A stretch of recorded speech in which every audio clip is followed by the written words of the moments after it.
is celebration. Those are the words of Sri Sri, an Indian philosopher, spiritual teacher. What was the thing of the card? Buddha was said to have given a silent sermon where he spoke not a word throughout his whole presentation, but just held up a rose. And one of his protege was said to have received his message. He smiled at the conclusion of his remarks and said to have got it. And what I gathered from what he meant when he got it was that we all have a flower within us to bring out into the world. It's that flowering that I want to talk about. Why am I here? Why am I sitting up here? It almost didn't happen. About 2 weeks before we first met, received a couple emails from Anna that we were going to be getting together for a meditation group on April 1st. So I was reluctant in a way, thinking April 1st. Well, I didn't want to be the one that showed up for this meditation group on April 1st, so yeah. I was reluctant. Plus I had a couple other challenges, contemplating that over for 2 weeks. And I got an email from Andy, who isn't here today, gentleman I met because of him, Anna. And he's already in the Facebook said, well, they wouldn't fool me, I'm going to be here, so Andy was going to be here. I'll be here. So anyway, the Thursday before we gathered, I finally came to the conclusion that my challenges, my barriers to coming for this meeting were ridiculous, and so I overcame them. I called Anna and let her know that I was going to be coming, and she was delighted that I was going to be here, and was thankful for the opportunity to come here. And while I was talking to Anna on the phone, I had this feeling, this prompting, this intuition, if you will. Steve, thank you for your words. To ask if there's anything that I could do to help. And I thought maybe rearranging chairs or help with the cushions or vacuum or something like that. And she stopped and thought for a couple of minutes. She goes, yes, there is something to do. I said, what's that? She goes, you can speak. All right, you asked. I mean, I can do that. And so here I am.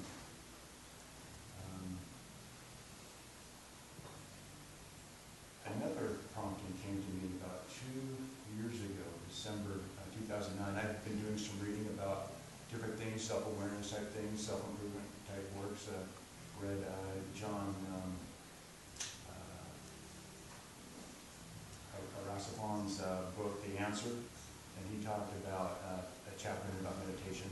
I also read a book by Dr. Robert Anthony, and he, The Ultimate Secrets of Total Self-Confidence. He talked about a chapter on meditation. So I was doing some meditation on my own, and I had this, I wanted to do something, and all of a sudden the catalog from Grant School came. And so I got that, and I opened it up, and I thought maybe doing a yoga thing, and I saw Anna's little blurb on meditation. And I thought, that'd be good. So I went to her website, and I saw some of the testimonials that were written about her, and I thought, this is what I want to do. So I signed up for that.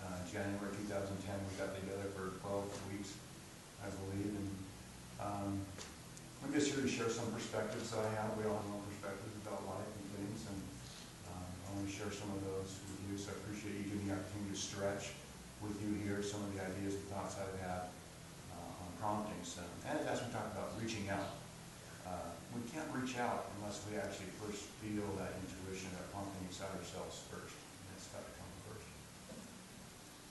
And Anna shared something in the meditation class about the pyramid, or triangle, where you yourself in your meditation see yourself where you are presently. And you see some future point of yourself, the ultimate goal of where you want to be down the road, if you will. And there's that direction between yourself and where you want to be in the future. And to imagine the things that you're going to be going through as you're doing that. And then there's the third perspective, or where you actually have a third party, where you have no judgment about yourself and you view yourself in the third perspective as an outside person. And so I really like that, and I use that a lot in the meditations, have that third perspective. And the card also doubles as my nose. So promptings, I work for my residents. One of the things that I do is I reach out to business people and individuals, and sometimes when I have a clientele of people, I'll be thinking about one individual person throughout the week. It happens a couple times a week where I'm thinking about something for a couple minutes. I'm thinking, I'm going to reach out to that person, and I'm going to give them a call. I'm thinking about it for 5 minutes or so, and I'll just give them a call and see how they're doing. And they invariably, a couple times a week, I get, we were just thinking about you. Or, we were just having a conversation, you came up and we were talking about you and you called. And that's always surprising. Sometimes that happens. We actually reach out to somebody and we're thinking about you just before you connected with them. And have that intuition, that prompting. This happened to me also when I've been driving down the road, when I'll have a desire to reach out to somebody. I'll see a building. This happened to me when I was driving up north towards Bountiful. There's a big white building there when you pass the country inn. There's that Sahara building. I called on Sahara and did business with Sahara. And it's happened various times and like that. So we have these promptings in our lives. We're all influenced in a way that we can't fully grasp at times. And a couple of benefits that I've gotten from meditation specifically is that it's really increased my ability to listen and to hear things on a level where I wasn't able to really quite grasp before. I was always in my own mind, cluttered my own mind of words and the voices in my head, so to speak, to different things, one darn thought after another. And meditation has helped me really to get an empathetic listening towards others, so I can listen stronger, and I really enjoy that perspective from meditation. Also, the thing that's helped in meditation is to clear some of those thoughts in my head, or have more of a clearer thought. I've been able to eliminate some of those useless thoughts and needless thoughts in my mind and open up more to that third perspective. And that third perspective I mentioned earlier for that triangle is, to me, is that infinite intelligence. It's been said that every person is a world, and when that person passes away, that world goes. And the only thing that remains is what that individual person has shared with the rest of us. Every person is an island in that same respect. As islands are surrounded with water.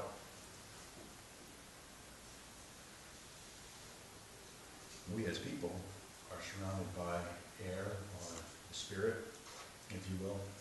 We are surrounded by this empty space. And when you think about it, you look out in the universe. Last night was a beautiful full moon. I don't know if you got to see that. I saw it at 5 o'clock in the morning. But a beautiful full moon, and you look beyond that. And then you look to the sun, and you look to the other planets that have been shining over here the last couple months.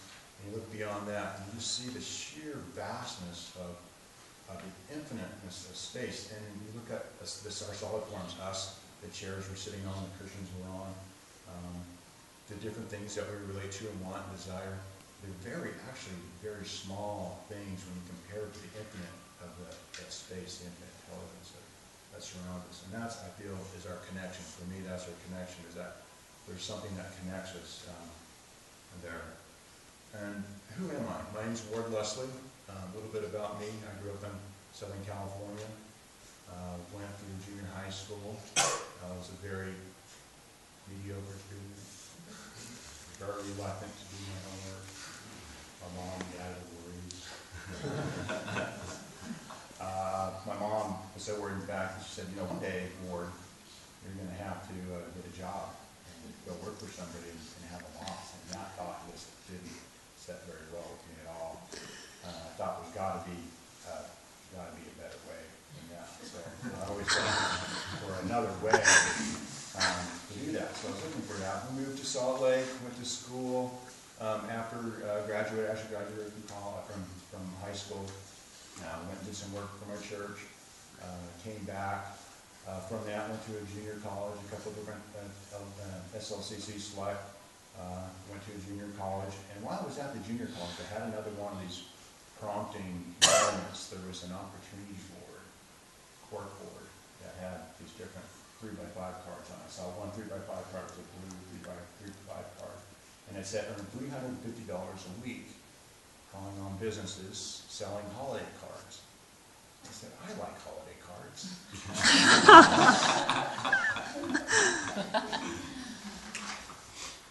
So I started selling holiday cards.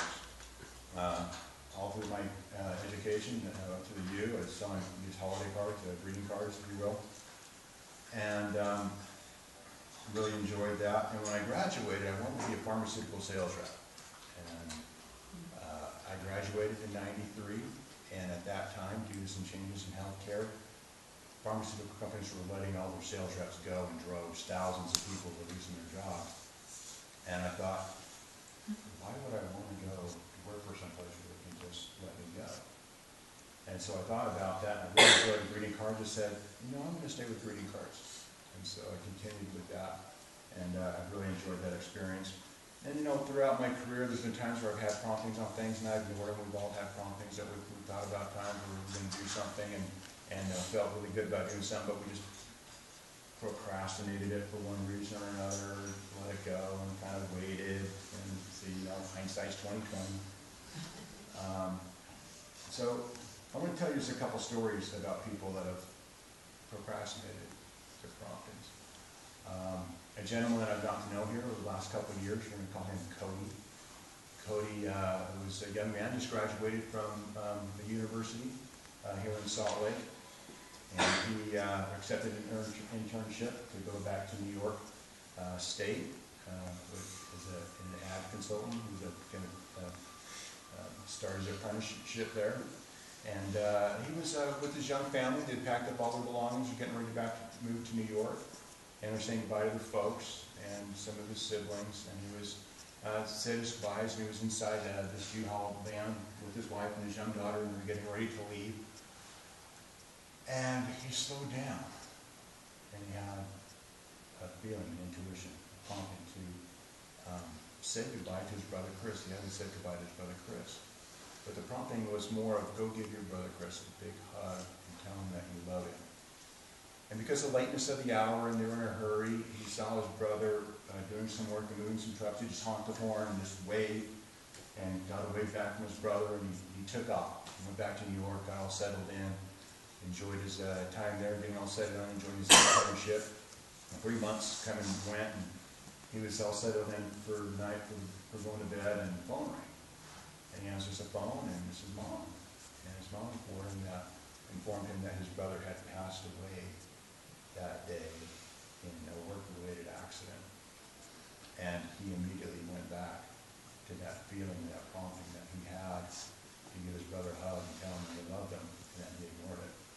Well, he stayed up that night and talked with his brother, and told his brother that, but his brother's name is Chris, told Chris that he would come up with a way to help people to act on their promptings more easily. And a couple of days went by, he found himself back in Salt Lake. He was at his sister-in-law's home.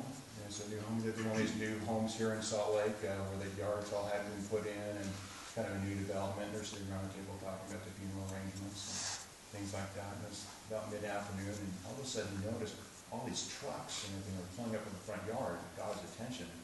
He got up and went outside, and these trucks were coming up. They had saw, and they had landfill, and they had sprinkler systems in it, and they had trees and shrubbery and things like that. And he goes, what is going on? And he walked outside, and he looked at the guy who thought he was in charge of what was going on. He walked up to him and he asked him what was happening. And he said, well, Cody, this morning when I was leaving for work, I looked over my shoulder and I saw that your brother's yard hadn't been put in. And I had this feeling, or this prompting, he said, that before the sunset over the Oakers, that I would somehow help get that yard put in. So I called a bunch of the guys that you see here helping, and you see the guys here that are helping putting the brother yard right now. A lot of them received help from your brother to put their yards in. And so Cody was taken back to hear this man had acted on his prompting but he didn't act on his prompting to say goodbye, there's probably when he's easy to go back to New York. And that struck him really hard, and he wanted to do something about that. So we're all individuals, we're all one. Some of us here have things that we want to share with others. I know Val back here has an amazing website to help people to help work through different things, through questions that you might come up to help you work through different situations. You know, I've got a wonderful website for that. And other people that I've met here have different things that they're reaching out to people in different ways for. The writer John wrote that in the beginning was the Word, and without the Word was not anything made that was made. We all have promptings for different things, but it's through our Word that we're able to share with others and reach out to others to bring things about from the Spirit, from the unseen to the seen. It's through our Word that anything can happen or will happen, or anything that is made through our Word. And when I was getting ready to do this presentation, I saw this quote on Facebook from this gal who's right on her front page that said, if it's important to you, you'll make a way. If not, you'll make an excuse. That's Vanessa Bello here in Salt Lake. And anyway, there are clues everywhere for different things that we want to do. And, find out what everybody else is doing and do the exact opposite. Look for different clues in our life. Find out, better ways, and look for those things and bring those things out for yourself, for others, so that we can all benefit from them. Now, Cody actually did come up with a couple of different things. He came up with a binder that had pages in it, a calendar where you write down the friends or families' name down for the birthday or anniversary date or some special occasion. And in the back of the binder, there was a pocket where it had greeting cards, and you could write out the greeting cards, and you could send those out. And that idea didn't work out very well. And then the internet came up, and he had a website. The website was called loveyman.com. And from loveyman.com, you could put in a date and send you reminders via email, and then you could get a greeting card or reach out to that person in some way. And then as the technology grew, there was a way to actually bring about the internet through a printing process. And he created a variable printing process. He actually helped create the technology for that. You might have heard of it. It's called Send Out Cards. And that medium allows people to actually go to their computer or internet device. They can pull up a greeting card and type in a personal message and click send, and greeting cards actually printed up. They put it in an envelope, they address it for you, put a first class stamp on it, and they actually take it to the post office for you for about 1/5 of the cost as a standard greeting card that you buy in a brick and mortar card shop. And that idea is done very well. To date, they've sent out over 80 million greeting cards.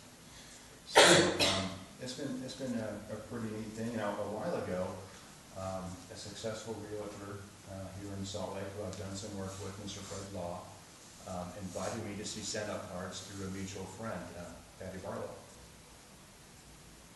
And we scheduled a meeting, and in that meeting I saw something that got me excited, because when I was a kid, my mom encouraged me to send thank you cards, probably trying to get me to read and write, right? So in the meeting, when I was there, they actually had me send out a card, and as soon as I sent out a card, I decided to sign up as a user, a member, and send out cards.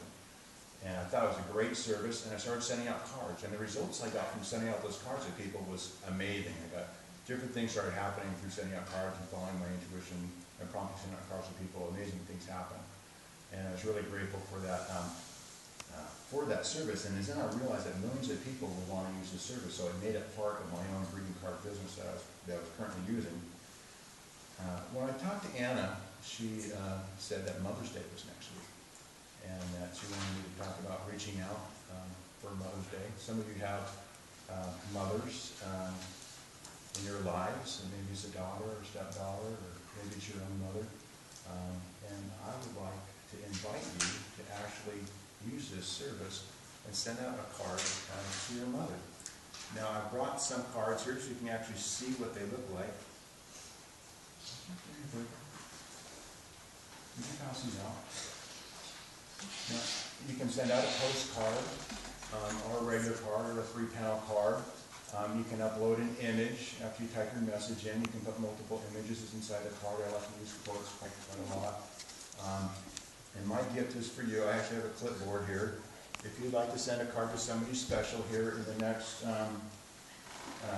week, it's going outside of Utah. Let's talk Monday or Tuesday and get that set up so you can get to her on time. If you have somebody here in Salt Lake, we can talk Wednesday or Thursday if that's something that you want to do. If it's not something that you want to do, and you're interested in Cody's stories, whole stories in here in this magazine. I've got a few of these. You're more than welcome to take one. Please take one so I don't have to take them back home. But I bet you know that Anna was a model. She actually modeled for me. It does look like him. Yeah. No, Anna's not a model. It kind of looked like her. So these are here for you. I just had a couple of thoughts in closing that I wanted to share with you really quickly. An email that I got here last week about Jeff Bridges, the actor who did The True Grit. He actually plays honky tonk, plays music and stuff, and he was at a bar someplace. And somebody came up, interviewed him, and asked him what he was doing playing honky tonk and playing all these challenging roles at his age. And he just looked at him and said, live your life like you're already dead, man. Have a good time. Do your best. Let it all come ripping right through you. So, invariably when you talk to some things that you want to share with, but that's the gist of what I want to share with you. You know, William James said the deepest principle in human nature is the craving to be appreciated. If you appreciate people and reach out to them, that is the life of that relationship. Now, I didn't get to read Stephen Covey. There's a chapter in here, page 240, where he talks about empathetic listening. Empathetic listening comes right down to the heart of creating a stronger relationship. So those are some things that I want to share with you today. If you get anything out of what I said today, I hope it's that there's genius within you that only we'll know about if you reach out and share it with us. So thank you for your time. Namaste.